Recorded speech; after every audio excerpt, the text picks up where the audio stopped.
Am I the a-hole for breaking up with my girlfriend after she rejected my proposal twice? Alright, so let me tell you how it all went down. I've been dating this girl, Kiara, for about 4 years now. I mean, she's amazing. Funny, smart, really chill, and we've always clicked. You know when you meet someone and everything just kind of falls into place? Yeah, it was like that with her. We met at this random party our friends dragged us to, and honestly, neither of us even wanted to be there. But we hit it off and spent the whole night just talking about stupid stuff, like bad movies and weird childhood memories. Anyway, fast forward a couple of years, and I knew I wanted to marry her. 2 years in, I was pretty sure she was the one, or whatever people call it. I started saving up for a ring, thinking I'd do it when I was in a better spot with money. I had this whole plan in my head that once I was in a more stable place, I'd propose. It felt like the responsible thing to do. Plus, I didn't want to half-ass it. Kiara deserved a nice proposal, and I didn't want to be stressing about money right after. So last year, after working my ass off and feeling like I finally had my life together, or at least not completely falling apart, I decided it was time. I was so ready to take that next step. Like, I was hyped about it. And not just me. Kiara and I had talked about marriage before. She seemed into it, always talking about how she couldn't see herself with anyone else and how she wanted to build a life together. So I felt like I wasn't going into this blind, you know? Like, it seemed like we were both on the same page. I planned the proposal for this beach where we went on our first date. We're both low-key, so I wanted it to be just us. No big public thing, no fancy restaurant where everyone's watching, just something personal. I remember that first date like it was yesterday. We didn't have much money back then, so we packed a cheap picnic, grabbed a couple of drinks, and sat on the beach talking till it got too cold. It was perfect. Anyway, the day of the proposal, I was nervous as hell. I mean, I was sure she'd say yes, but, you know, it's still a big deal, right? I got the ring, planned the whole day, made sure we got to the beach at sunset, because Kiara's always said how much she loves sunsets. The weather was perfect, by the way, like one of those days where the sky turns all pink and purple. It was almost like a sign that this was the right moment.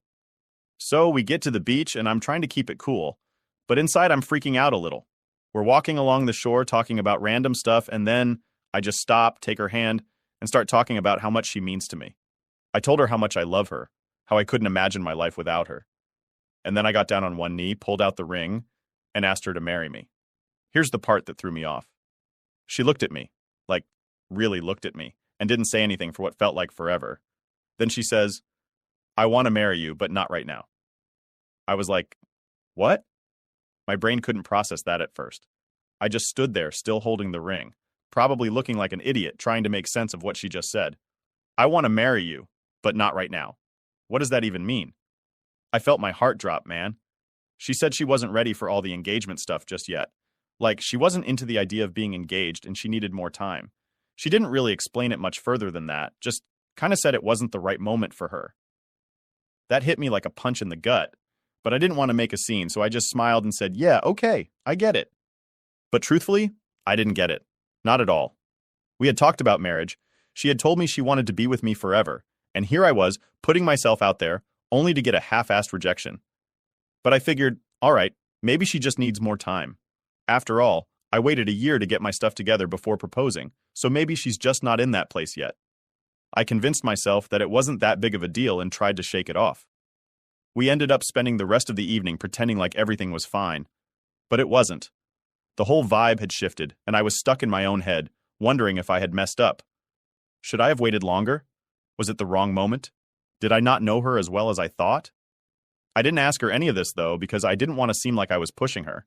The thing is, I thought I was doing the right thing by giving her time. But looking back, I wish I had asked more questions. Like, I should have straight up asked her what she meant by, not right now. Was it me? Was it something else? Was she even serious about wanting to get married in the future? But instead, I just let it slide and told myself it wasn't a big deal. I spent the next year pretending like everything was fine, but it was always in the back of my mind. Every time marriage came up in conversation, I'd feel that sting again. But I told myself that maybe she'd come around. I mean, we were still happy, still going on trips, hanging out with friends, doing all the normal couple stuff. So I figured, all right, it's fine. She's just not ready yet. She'll get there eventually, right? But yeah, that's how the first proposal went. Not exactly how I planned, but I let it go because I loved her. I didn't want to push her into something she wasn't ready for. Little did I know that the whole not right now thing would become a much bigger deal later on. So after that first proposal, a whole year went by, and yeah, things were kind of weird sometimes. It was like we didn't talk about the whole, I want to marry you, but not right now thing ever again. I mean, I thought maybe we'd have a conversation about it after a few weeks or something, but nope, nothing. And honestly, I didn't want to bring it up either because I didn't want to seem pushy or whatever. We were still doing all the usual couple stuff, so I figured we were good. But the more time went on, the more I started to think, all right, maybe this is never happening. Like, why is she not ready? And why isn't she giving me a better reason than just not yet? You know, it's like we're almost 30 and we've been together for 4 years. At this point, you either know or you don't, right? Anyway, I started planning another proposal because deep down, I still believed she wanted to be with me forever, just like she used to say. I was thinking maybe she just needed more time, and maybe I needed to step up the proposal game. The first one was low-key, personal, just us two at the beach. But this time, I figured maybe she'd want something a bit fancier. So, I started thinking of something that would be a little more special, I guess. I decided to get some of our friends involved. I didn't want a public thing like the whole big crowd watching us. That wasn't my vibe, and I know Kiara's not into that either. But I wanted our closest friends to help me set it up. I thought it would make it more memorable. Plus, if we were surrounded by people we both care about, maybe that would make her feel more comfortable saying yes, you know? So I started planning. I booked this really nice botanical garden that had this beautiful fountain area, the kind with all those big roses and greenery, and it's all super romantic. I knew she'd love it because she's obsessed with nature and plants. Honestly, she has like 20 plants in our apartment that I'm always accidentally killing. So I thought, yeah, this will be the perfect spot. I even got some of our friends to help set up. We had this plan to go for dinner first, just the two of us, at this nice restaurant nearby, then head over to the garden where they'd set everything up for me. Roses, candles, the works. It was going to be perfect. I was sure of it this time. So, the night of the proposal comes. I'm trying to stay cool, but inside I'm freaking out again. I kept thinking about last year and how I got shut down, and I was praying this time wouldn't go the same way. I didn't want to go through all that again. But I was optimistic, maybe too optimistic. Dinner went great, we were both in good spirits, and everything seemed perfect. We laughed, had some wine, and it felt like old times, like nothing was wrong between us. After dinner, I suggested we take a walk through the botanical garden. She was all for it, no idea what was coming, of course. We get to the fountain, and it's all set up, just like I imagined. Roses everywhere, candles lighting the path. It looked amazing. Our friends had done an awesome job. I take her hand and we start walking towards the fountain. At this point, my heart's pounding like crazy, but I keep my cool. We get there, and I give this whole speech about how much I love her, how I can't imagine spending my life with anyone else, and how I'm ready to take that next step. She's tearing up, and I'm thinking, this is it. This is the moment. I get down on one knee again, pull out the ring, and ask her to marry me. And then she says the same thing. Not just yet. I couldn't believe it. Like what? I just stood there for a second, trying to figure out if I heard her right. Not just yet. Again? I felt like I'd just been punched in the gut. It wasn't like last time where I brushed it off and told myself it wasn't a big deal. This time it was different. It hurt way more. I stood up trying to stay calm, but I had to ask. Why? What's stopping you? I was trying to keep it cool, but I was frustrated as hell. She looked at me, all teary-eyed, and said the same thing she said last year. She wanted to make sure things would work out, that she wasn't ready yet. And that's when I started getting mad. I asked her straight up if there was someone else, like maybe someone was influencing her. Maybe her parents, maybe a friend. I didn't know. It just didn't make sense. We'd been together for 4 years. How could she not know by now if she wanted to marry me? She shook her head and said no, it wasn't anyone else. She just needed more time. At that moment, everything just kind of hit me.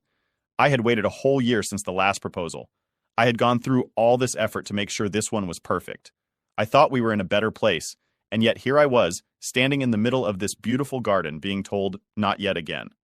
I felt like an idiot. Like, how many times am I supposed to ask? How long am I supposed to wait? I told her that. I told her if after 4 years she still wasn't sure, then I didn't know what else to do. I couldn't keep waiting for her to figure it out. It felt like I was putting my life on hold for someone who wasn't even sure they wanted to be in it for the long haul. She didn't say much. Just asked for more time, again. And that's when I snapped. I didn't yell or anything, but I was done. I told her, I can't do this anymore. I love you, but I'm not going to keep putting myself out there if you're just going to keep saying no. I could see the look on her face change. She realized I was serious. She started crying, begging me not to leave. That's when she said, fine, I'll marry you. Please don't go. And that's what pissed me off the most. Like she was only willing to say yes now that she knew I was ready to walk away. It didn't feel real. It didn't feel like she actually wanted to marry me. It felt like she was just afraid of losing me. I didn't even respond. I just walked away. I didn't know what else to say. My head was spinning, my heart was broken, and all I wanted was to get the hell out of there. After that second proposal, I knew something had to change. I couldn't just go back to pretending everything was fine like I did the first time. But for a couple of days, I didn't know what to do. My mind was all over the place. I mean, 4 years is a long time to be with someone, and I wasn't sure if I was ready to just throw it all away. But at the same time, I couldn't shake the feeling that she'd never be ready. And if she wasn't ready by now, then when? I didn't talk to Kiara much the day after the proposal. She stayed in the guest room, which was kind of our unspoken way of handling fights. Just give each other space. Normally, by the next day, we'd talk things out and be good again. But this time, I didn't want to talk. I didn't even know if I had anything to say. I needed to process what had just happened. A couple of days passed, and I realized that I wasn't mad at her anymore. I was just disappointed. You know that feeling when you've put everything into something and you still come up short? That's where I was. Like, I did everything right, or at least I thought I did, and it still wasn't enough. It sucked, plain and simple. By the end of the week, we finally sat down to talk. She was the one to bring it up, actually. She sat me down on the couch and said we needed to figure things out. And yeah, we did. We couldn't keep avoiding it. So I told her exactly how I felt. That I couldn't keep waiting for her to figure out if she wanted to marry me or not. I said that if she didn't know after 4 years, I wasn't sure she ever would. She just sat there, quiet, for what felt like forever. Then she said, I do love you. I want to be with you. I just don't think I'm ready for marriage yet. And there it was again. That same damn phrase, not ready. I could feel my frustration building up again, but I kept it together. Why not? I asked. What's stopping you? I mean, we've been together for 4 years and we've talked about getting married before. You said you wanted this. She sighed and I could tell she was struggling to explain. I don't know, she said.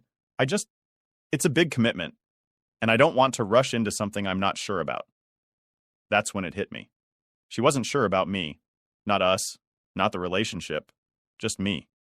And honestly, that hurt more than I thought it would. I could deal with someone not being ready to get married, but not being sure about me after 4 years?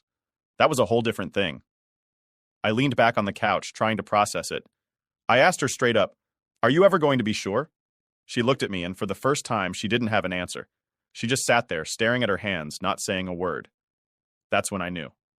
I stood up and I told her, I can't keep doing this. I love you, but if you're not sure about me by now, I don't think you ever will be. And I'm not going to wait around forever, hoping you'll change your mind. She started crying. And yeah, it was tough to see. I didn't want to hurt her. I never did. But I couldn't keep pretending everything was fine. She begged me not to leave. She kept saying, I'll marry you, I promise. Just give me a little more time. But that's the thing. I didn't want her to marry me just because she was scared of losing me. I wanted her to want it, to be excited about it. And she wasn't. She was just scared of being alone. That wasn't the kind of marriage I wanted, and I wasn't going to settle for that. So, I told her I needed to leave. I packed a bag that night and stayed at a friend's place for a few days.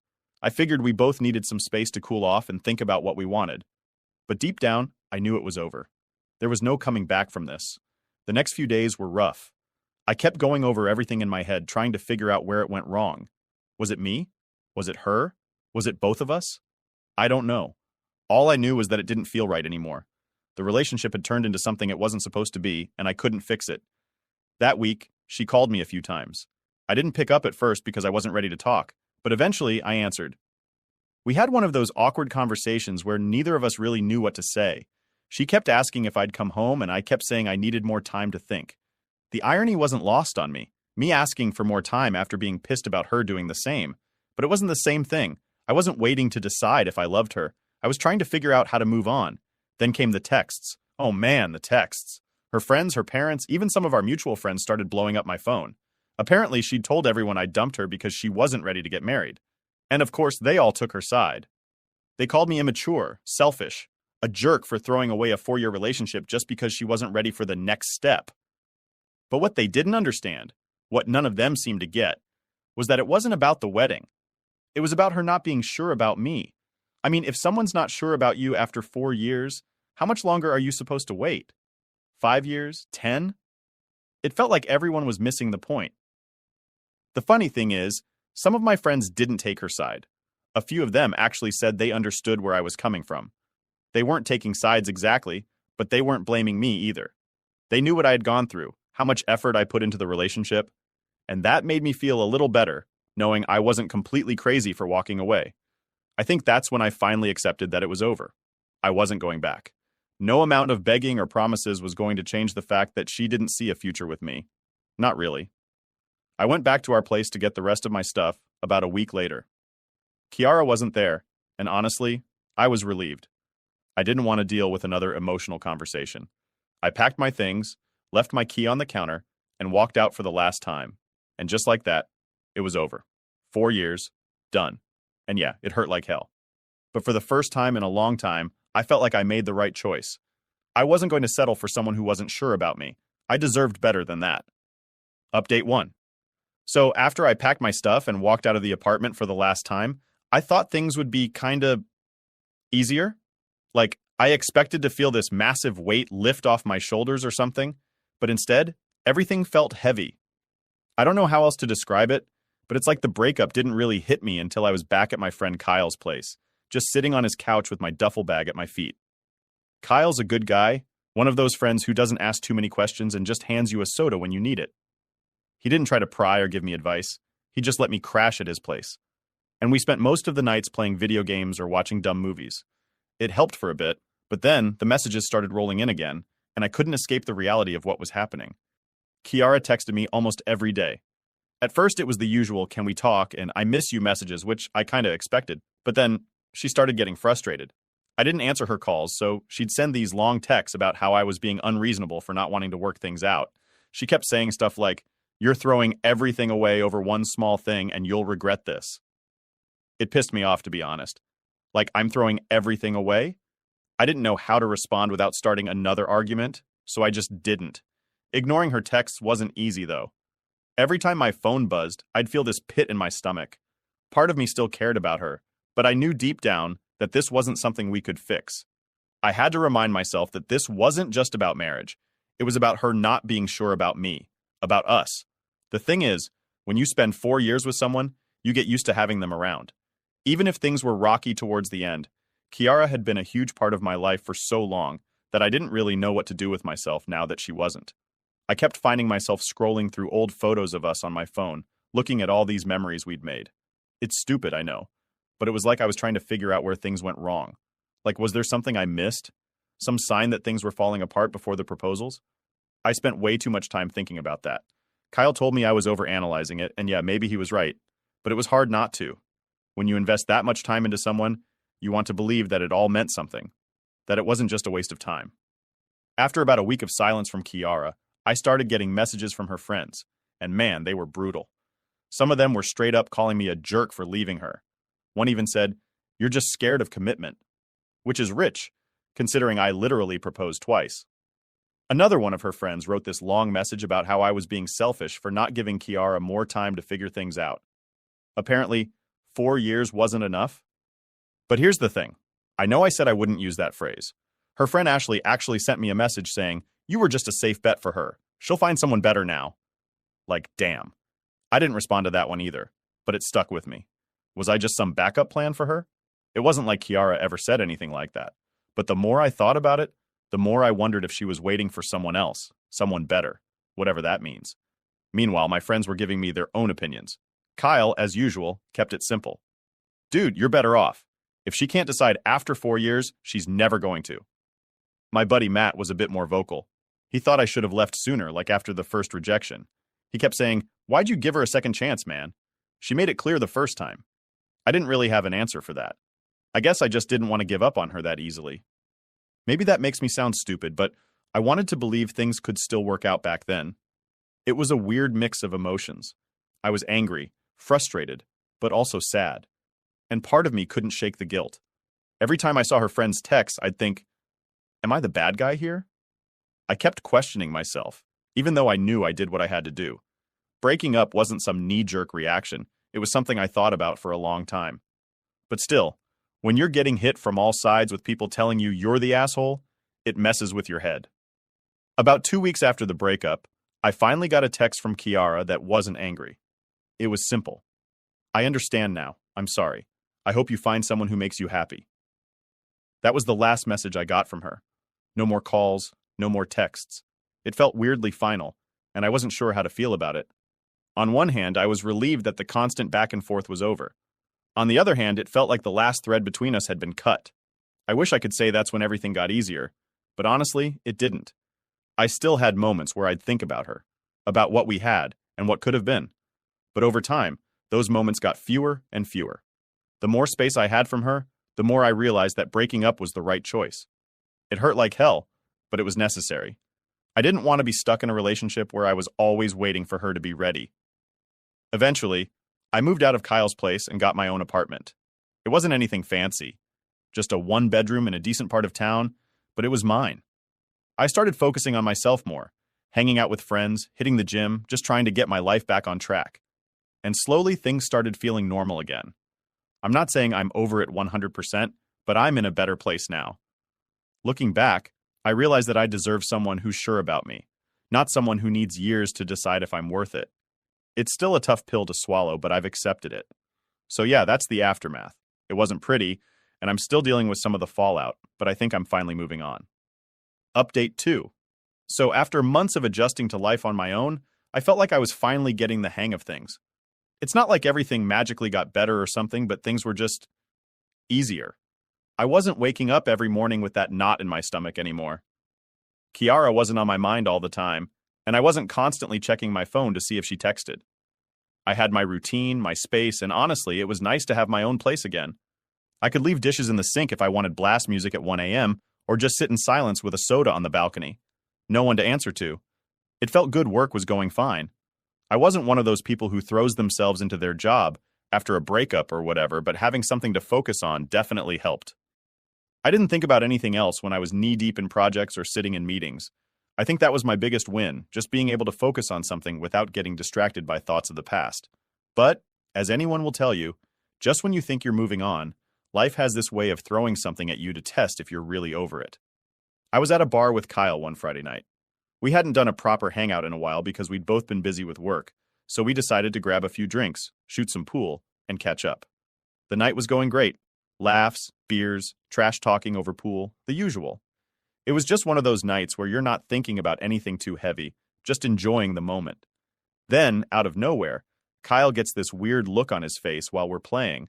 I'm about to line up a shot when he says, dude, Kiara's here. I froze. My mind went blank for a second, and I just stood there with the pool cue in my hand, not knowing what to do. I hadn't seen her in months.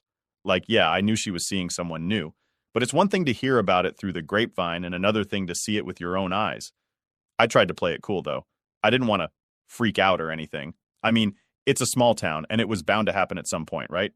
I took a deep breath and casually glanced over. And there she was, sitting at the bar with a guy. They were laughing, having a drink, looking like they were having a good time. And you know what? It didn't hit me the way I thought it would. Yeah, my heart kind of sank at first, but it wasn't the gut-wrenching feeling I was expecting. I just stood there, staring for a second, then looked back at Kyle, who was watching me like I was about to lose it. I shook my head and said, "It's fine, man. Let's keep playing." And that was it. No big dramatic moment, no meltdown. We just went back to the game, and I did my best to act like I hadn't just seen my ex with someone else. It wasn't easy, though. Every time I looked up, there they were, laughing, talking, looking happy. It wasn't jealousy exactly. More like this weird mix of nostalgia and relief. Like, part of me missed her, but another part of me was glad it wasn't me sitting at that bar with her anymore. Kyle noticed I was kind of quiet after that, and he asked if I was cool. I told him I was fine, but deep down, I felt this weird emptiness. Not because I wanted Kiara back, but because it hit me that this chapter of my life was really over. Seeing her with someone else was like the final nail in the coffin. It wasn't just me moving on, it was her too. And that stung a little, even if I knew it was for the best. We finished up at the bar and decided to call it a night. Kyle kept asking if I wanted to grab another drink or hit another spot, but I told him I was tired and just wanted to head home. I think he knew I wasn't really in the mood for more socializing. When I got home, I sat on my balcony with a soda just staring out at the trees, thinking about how much had changed in the last few months. A year ago, I was planning a future with Kiara. Now she was just a memory, someone I used to know. It was a lot to take in, but at the same time I felt this sense of closure. Seeing her with someone else, happy, made me realize that it was time to really let go. And that's what I did.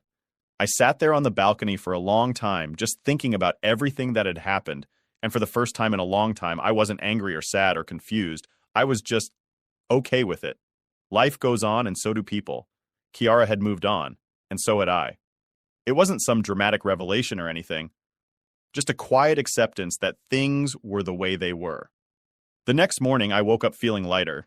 It sounds cheesy, but it was like this big weight had been lifted off my shoulders. I wasn't holding on to any anger or regret anymore. Kiara was part of my past, and now it was time to focus on my future. Over the next few weeks, I started putting myself out there again. I'm not saying I jumped back into the dating scene or anything. I wasn't ready for that yet, but I stopped avoiding it. I went out more, talked to people, started thinking about what I wanted for myself, not just in a relationship, but in life in general. It's funny how breakups make you reevaluate everything.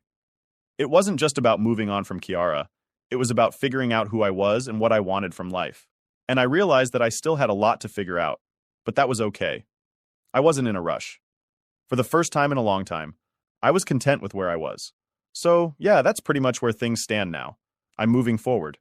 Slowly but surely. It's not perfect, but life never is. And honestly, I'm okay with that. I'm learning to take things as they come, to not stress too much about the future, and to just enjoy where I am right now. Who knows what's next? I guess I'll just have to wait and see.